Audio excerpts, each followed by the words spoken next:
Hello friend, my YouTube channel study with Barman में आप सबका स्वागत है। आप सब कैसे हो? उम्मीद करते हैं बहुत अच्छे और स्वस्थ होंगे। फ्रेंड, यदि आप UP triple S C PT exam या UP triple S C main exam बाल पोषण सेवा एवं पुष्टाहार की तैयारी करना चाहते हैं तो हमारे चैनल से जुड़ जाइए।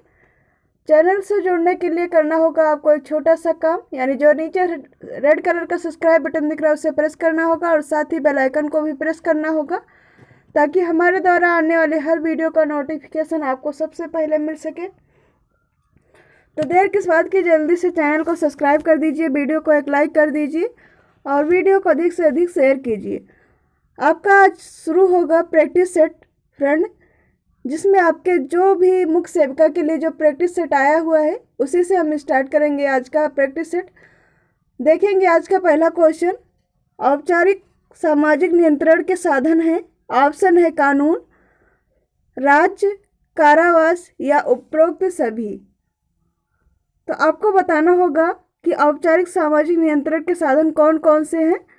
तो ये सभी साधन जो हैं सामाजिक नियंत्रण के हैं, यानी राइट आंसर ऑप्शन डी रहेगा। अगला क्वेश्चन है हमारा क्वेश्चन नंबर 2।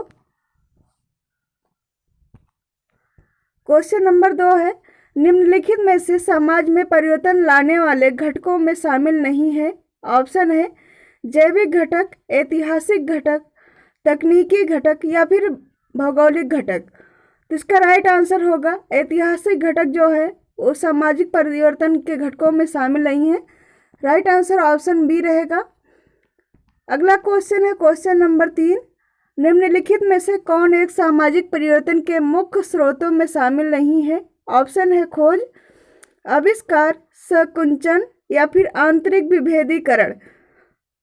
इसका राइट आंसर होगा संकुचन जो है सामाजिक परिवर्तन का स्रोत नहीं है। बाकी सभी जो है सामाजिक परिवर्तन के स्रोत हैं, चाहे वो खोज हो, आविष्कार और आंतरिक विभेदीकरण, ये सभी आपके परिवर्तन के स्रोत हैं। अगला क्वेश्चन है क्वेश्चन नंबर 4, घरेलू हिंसा के संदर्भ में क्या सही है। ऑप्शन है घरेलू हिंसा केवल वैवाहिक संबंधों तक ही सीमित है। घरेलू संबंध केवल पति पत्नी या विवाह जैसी प्रकृति वाले संबंध तक ही सीमित है। घरेलू हिंसा तलाक के बाद जारी नहीं रह सकती। तलाकशुदा महिला का पूर्व पति उससे संयुक्त स्वामित्व वाली संपत्ति से बेदखल करने की कोशिश करता है तो यह भी घरेलू हिंसा है। तो इस क्वेश्चन का राइट आंसर होगा ऑप्शन डी, यानी इसका घरेलू हिंसा का जो सही संदर्भ है वो है तलाकशुदा महिला है कोई और उसके पूर्व पति से जो संयुक्त संपत्ति है प्राप्त, स्वामित्व वाली जो उसे संपत्ति प्राप्त हो से बेदखल करने की कोशिश की जाती है, तो वह भी एक प्रकार का घरेलू हिंसा है। अगला क्वेश्चन है क्वेश्चन नंबर 5, अंतरपीढ़ी संघर्ष की निम्न परिभाषा किसके द्वारा दी गई है। अंतरपीढ़ी संघर्ष पूर्णतया संघर्ष न होकर तनाव की दिशा से संबंधित होता है। ऑप्शन है, आपको बताना है ये जो परिभाषा दी है, हमने जब आपको सोशोलॉजी का समाजशास्त्र का पढ़ाया था टॉपिक, तो उसमें हमने बताया था कि आपको डिफिनीशन देखने को मिलेगी और आपको यहाँ पर डिफिनीशन ही दी गई है। तो आपको बताना है कि किसने कहा है। G S. Ghurye, doctor Srinivas, T K. Oommen, J P. Singh. तो क्वेश्चन नंबर 5 का राइट आंसर होगा ऑप्शन है जी.एस. घुरिये जो हैं उन्होंने अंतरपीढ़ी संघर्ष को पूर्णतः संघर्ष न होकर तनाव की दशा से संबंधित होता है बताया है, जो अंतरजातीय पीढ़ी संघर्ष होता है। अगला क्वेश्चन है क्वेश्चन नंबर 6, सापेक्ष गरीबी का मापन किस विधि द्वारा किया जाता है। लॉरेंज वक्र, गिनी गुणांक, ए और बी दोनों, उपरोक्त में से कोई नहीं। तो यानी जो गरीबी का मापन है वो किसके द्वारा किया जाता है आपको ये बताना होगा। तो इसका राइट आंसर होगा ऑप्शन सी, ए और बी दोनों, यानी लॉरेंज वक्र और गिनी गुणांक इन दोनों के द्वारा किया जाता है। ये क्वेश्चन हमने आपको मुख्य सेविका के जो प्रैक्टिस सेट कराया है उसमें हमने भी बताया था ये क्वेश्चन आपको अच्छे से। अगला क्वेश्चन है क्वेश्चन नंबर 7, जो लोग हमारी प्लेलिस्ट पहले की वीडियो देखना चाहते हो उसमें भी काफ़ी इंपॉर्टेंट क्वेश्चन दिए गए हैं, तो आप लोग जाके प्लेलिस्ट में सारे क्वेश्चन देख लीजिए, क्योंकि वहाँ पर हमने सारी जितनी भी क्लासेस है सभी प्लेलिस्ट में लगा दी है, तो आप लोग वहाँ से देख सकते हैं। आगे देखेंगे क्वेश्चन नंबर 7। भारत ने अपनी जनसंख्या स्थिरीकरण का लक्ष्य कब तक घोषित किया है? आपको ये बताना है कि भारत ने कब तक जनसंख्या में स्थिरीकरण का लक्ष्य रखा है, यानी आपको बताना है कब जो भारत है वो जनसंख्या पर नियंत्रण कर लेगा। ऑप्शन है 2045, 2070, 2050 या फिर 2047। तो क्वेश्चन नंबर 7 का राइट आंसर होगा ऑप्शन बी, 2070 तक। अभी बहुत लंबा सफ़र तय करना है, तब तक देखते हैं कितनी जनसंख्या हो जाती है यहाँ पर। अभी तो फिलहाल वर्तमान में देख ही सकते हैं 1 अरब से ज़्यादा है। अगला क्वेश्चन है क्वेश्चन नंबर 8। किस दशक में भारत की जनसंख्या में ऋणात्मक वृद्धि देखने को मिला था? आपको दशक बताना है वो 1951 से 61, 1911 से 1921, 1961 से 1971 या फिर 1971 से 1981 के बीच। तो आपको बताना होगा कि किस दशक में जनसंख्या जो है वृद्धि नहीं हुई थी, बल्कि इसमें कमी आई थी, जनसंख्या वृद्धि में कमी आई थी। तो वो कौन सा दशक था? तो इसका राइट आंसर होगा ऑप्शन बी, यानी 1911 से 1921 के बीच में ऋणात्मक वृद्धि देखने को मिली थी। उसके बाद जो है वो आपको धनात्मक वृद्धि हर दशक में देखने को मिलेगी। अभी भी बनी हुई है वही स्थिति। क्वेश्चन नंबर 9 है, लिंगानुपात विषमता से निर्धारित महिला भूमिका किसका संबंध नहीं है? यानी लिंगानुपात जो विषमता है उसमें जो निर्धारित महिला की भूमिका किससे संबंधित नहीं है? सिलाई बुनाई करना, खाना पकाना एवं परोसना, घर की साफ सफाई, अध्ययन अध्यापन। तो इस क्वेश्चन का राइट आंसर होगा ऑप्शन डी, अध्ययन अध्यापन से कोई संबंध नहीं है, बाकी चीज़ों से प्रभाव पड़ता है विषमता का। आगे देखेंगे क्वेश्चन नंबर 10। षोडश संस्कार में विवाह किस स्थान पर आता है? षोडश संस्कार यानी 16 संस्कार में विवाह जो है, विवाह भी एक प्रकार का संस्कार है हिंदू धर्म में। तो आपको बताना है कि किस नंबर पर आता है। ऑप्शन है 10वें, 12वें, 14वें या फिर 15वें। तो क्वेश्चन नंबर 10 का राइट आंसर होगा ऑप्शन डी, 15वें संस्कार के नंबर पर आता है और 16वां संस्कार आपका लास्ट होता है।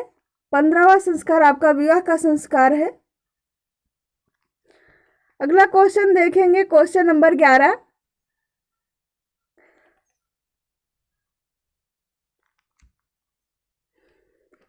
हिंदू विवाह की प्रकृति है,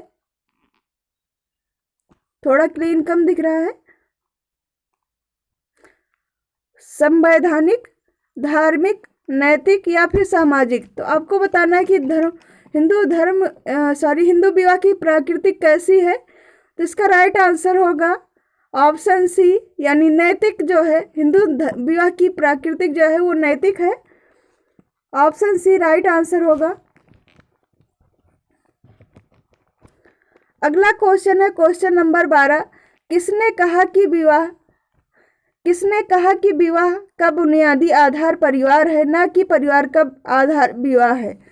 तो आपको बताना होगा इस क्वेश्चन का राइट आंसर। ये भी एक आपकी डिफिनीशन है, तो आपको बताना होगा कि किसने कहा विवाह का बुनियादी आधार परिवार है, ना कि परिवार का आधार विवाह है। L.H. Morgan, L.H. क्रोवर, ई वेस्टरमार्क या फिर क्लीन नहीं आ रहा है इसमें क्या लिखा है, इनाउंस पिचार्ड। तो आपको बताना होगा क्वेश्चन नंबर 12 का राइट आंसर। इसका राइट आंसर है ऑप्शन सी, ई वेस्टमार्क जो है, ई वेस्टरमार्क। इनका हम लिख देते हैं, वैसे क्लीन देख नहीं रहा है।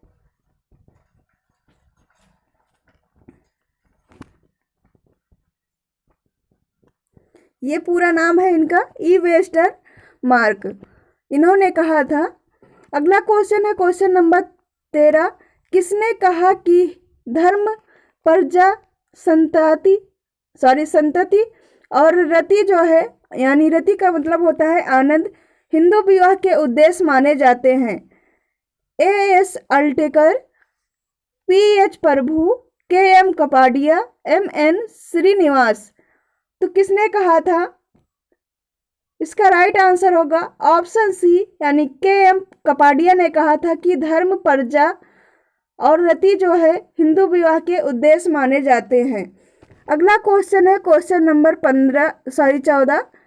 कौन मानता है कि विवाह है, रहा है और रहेगा केवल एक सही विवाह का प्रकार है? ये थोड़ा अलग ही डिफिनीशन है। किसने कहा, कौन मानता है कि एक विवाह है, रहा है, रहेगा केवल एक सही विवाह का प्रकार है? यानी यहाँ पर बात की जा रही है विवाह के प्रकार की, एकल विवाह या बहु विवाह। तो यहाँ पर एक विवाह की बात की जा रही कि एक ही विवाह जो है वो सही है और वर्तमान में इस समय में भी वही है, पहले भी वही रहा था और आगे भी रहेगा। इस डिफिनीशन का कहने का यही अर्थ है। तो वो किसने कहा था आपको ये बताना है। मार्गन ने, बी मालिनोस्की ने, वेस्टरमार्क ने या फिर मनु ने? तो इसका राइट आंसर होगा बी मालिनोस्की ने कहा था। इस क्वेश्चन का राइट आंसर ऑप्शन बी रहेगा। अगला क्वेश्चन है क्वेश्चन नंबर 15। घरेलू हिंसा के वर्णन के संबंध में निम्नलिखित में से कौन सा वाक्य सही है? वही घरेलू हिंसा जैसे अभी पहले क्वेश्चन था वही सेम क्वेश्चन है, थोड़ा सा इसमें चेंज होगा। घरेलू हिंसा का शिकार केवल विवाहित महिलाएं बनती हैं। बालिकाएं घरेलू हिंसा की अधिक शिकार होती हैं। घरेलू हिंसा के अंतर्गत परिवेश के किसी व्यक्ति का शारीरिक, लैंगिक, मानसिक एवं मौखिक दुर्व्यवहार शामिल है।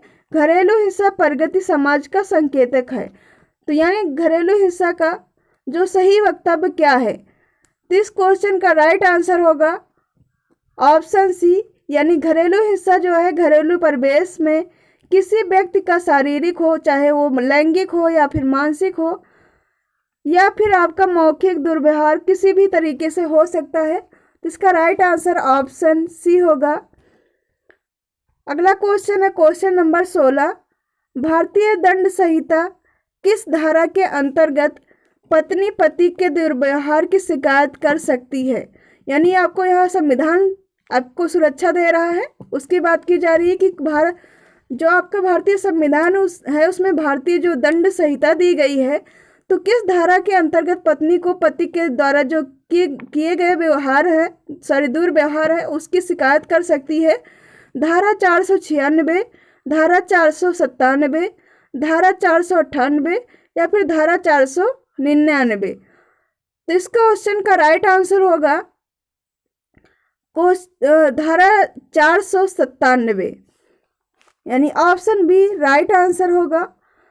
किसी भी महिला अगर उसके पति द्वारा दुर्व्यवहार किया जाता है तो उसकी शिकायत जो है वो धारा 497 के अंतर्गत कर सकती है। अगला क्वेश्चन है क्वेश्चन नंबर 17। शिशु मृत्यु से संबंधित निम्नलिखित में से कौन से कारक हैं? यानी जो शिशु मृत्यु हो रही है उसके बारे में आपको बताना है कि उसका कारण क्या है। जन्म के समय कम वजन, अस्पताल में प्रसव सुविधा का अभाव, गर्भवती माता का पोषण परक स्थिति, गर्भ निरोधी उपायों का प्रयोग। तो आपको बताना है कि क्या इसमें कोड दिया हुआ है, कौन सा सही है। यानी इसको आपको क्रम वाइज बताना है। इसमें 4 ऑप्शन दिए गए, चारों का आपको कोड बताना है कि वो कौन सा सही है। तो इसका राइट आंसर होगा ऑप्शन डी, यानी यहाँ पर आपका आ रहा है ये जो है ऑप्शन डी, पहला, दूसरा और तीसरा ये जो है शिशु मृत्यु का कारण है। पहला तो जन्म के समय वजन कम होना, और दूसरा आपका अस्पताल में प्रसव सुविधा का अभाव होना, तीसरा आपका है गर्भवती माता का पोषण परक स्थिति, यानी पोषण का शिकार होना या गर्भावस्था के समय कुपोषित होना या पोषण में कमी होना, अच्छे तरीके से पोषण न ले पाना भी एक कारक है। ये सभी कारक जो है शिशु मृत्यु के हैं।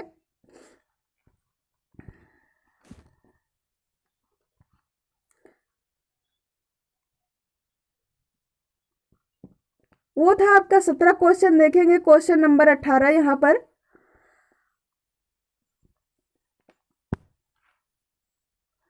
क्वेश्चन नंबर 18 है, जनसंख्या विस्फोट से तात्पर्य है। आपको बताना है कि जो जनसंख्या विस्फोट है उसके क्या कारक हो सकते हैं। ऑप्शन है जन्म दर में वृद्धि, अत्यधिक जन्म दर व अत्यधिक मृत्यु दर, जन्म तथा मृत्यु दर में अभूतपूर्व परिवर्तन, उपरोक्त में से कोई नहीं। तो आपको बताना है कि जनसंख्या विस्फोट यानी होने में जनसंख्या विस्फोट से यहाँ तात्पर्य आप क्या बताएंगे। तो इस क्वेश्चन का राइट आंसर होगा ऑप्शन सी, जन्म और मृत्यु में अभूतपूर्व परिवर्तन होना। यानी जो है जनसंख्या जो वृद्धि दर, जनसंख्या जन्म दर जो है वो बढ़ती जा रही है और मृत्यु दर जो है वो घटती जा रही है। तो जनसंख्या विस्फोट का यही कारण है और इसका यही तात्पर्य है। यानी राइट आंसर होगा ऑप्शन सी। अगला क्वेश्चन है हमारा क्वेश्चन नंबर 19, महिला स्वयं सिद्धि योजना संबंधित है। ऑप्शन है महिलाओं को मुफ्त न्यायिक सहायता प्रदान करना, महिलाओं का सर्वांगीण विकास करना, महिलाओं का सामाजिक आर्थिक सशक्तिकरण करना, ग्रामीण महिलाओं में स्वास्थ्य के प्रति जागरूकता पैदा करना। तो आपको बताना होगा महिला स्वास्थ्य सिद्धि योजना जो है वो किससे संबंधित है। तो इसका राइट आंसर होगा ऑप्शन सी, महिलाओं का सामाजिक आर्थिक सशक्तिकरण करना। अगला क्वेश्चन है क्वेश्चन नंबर 20, भारत में महिलाओं को सशक्त बनाने हेतु तो महिला नीति कब बनाई गई। 1996, 2001, 2008 या फिर 2013। तो इसका राइट आंसर होगा ऑप्शन बी, यानी 2001 में महिला नीति बनाई गई थी महिलाओं को सशक्त करने हेतु। अगला क्वेश्चन है हमारा क्वेश्चन नंबर 21, निम्नलिखित में से दलित नारीवाद के क्षेत्र में किसका योगदान है। ऑप्शन है सिमोन द बोडआर, क्रिस्टीन डेल्फी, शर्मिलो रेगे या फिर नीरा देसाई। तो दलित नारीवाद में के क्षेत्र में जिन्होंने योगदान दिया वो कौन है। तो इस क्वेश्चन का राइट आंसर होगा ऑप्शन सी, शर्मिलो रेगे जो हैं उन्होंने दलित नारीवाद में योगदान दिया है, यानी उनकी स्थिति में सुधार लाने का प्रयास किया है। अगला क्वेश्चन है क्वेश्चन नंबर 22, निम्नलिखित में से कौन सा उत्पीड़न विहीन अपराध है। उग्रवादी गतिविधि, हत्या, वेश्यावृत्ति या फिर बलात्कार। तो उत्पीड़न विहीन अपराध जो है वो आपका होगा क्वेश्चन नंबर 22 का वेश्यावृत्ति जो है इसका राइट आंसर होगा। अगला क्वेश्चन है क्वेश्चन नंबर 23, निर्धनता की परिभाषा सामान्यतः दो पद्धतियों से की जाती है। निम्नलिखित में से सही उत्तर का चयन करें। सकारात्मक एवं नकारात्मक, सामाजिक एवं आर्थिक, निरपेक्ष एवं सापेक्ष, उपरोक्त में से कोई नहीं। तो निर्धनता की जो परिभाषा है वो किससे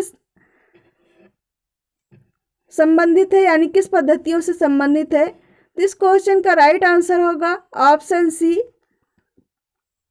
वो है निरपेक्ष तथा सापेक्ष। अगला क्वेश्चन है क्वेश्चन नंबर 24, निम्नलिखित में से कौन भारत में निर्धनता का कारण है। आपको बताना है भारत में जो निर्धनता यानी गरीबी है उसका मुख्य कारण क्या है। ऑप्शन है प्राकृतिक संसाधनों की कमी, प्राकृतिक विपत्तियां, कृषि का पिछड़ापन या फिर उपरोक्त सभी।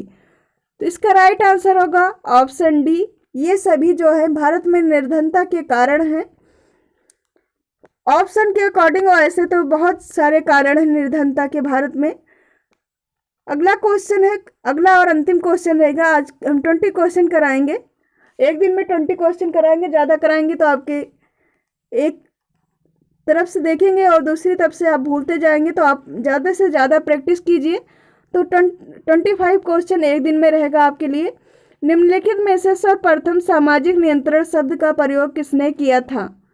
MacIver, E.S. रास, लूमले या फिर स्मूनर? तो इस क्वेश्चन का राइट आंसर होगा E.S. रास ने किया था। सामाजिक नियंत्रण शब्द का प्रयोग सर्वप्रथम उन्होंने किया था। तो आज का रहा है ये हमारा 25 क्वेश्चन।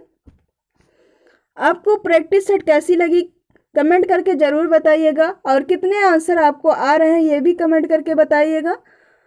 जो लोग चैनल पर पहली बार विजिट कर रहे हैं प्लीज़ चैनल को सब्सक्राइब कर दीजिएगा, वीडियो को एक लाइक कर दीजिएगा और वीडियो को अधिक से अधिक शेयर कीजिएगा।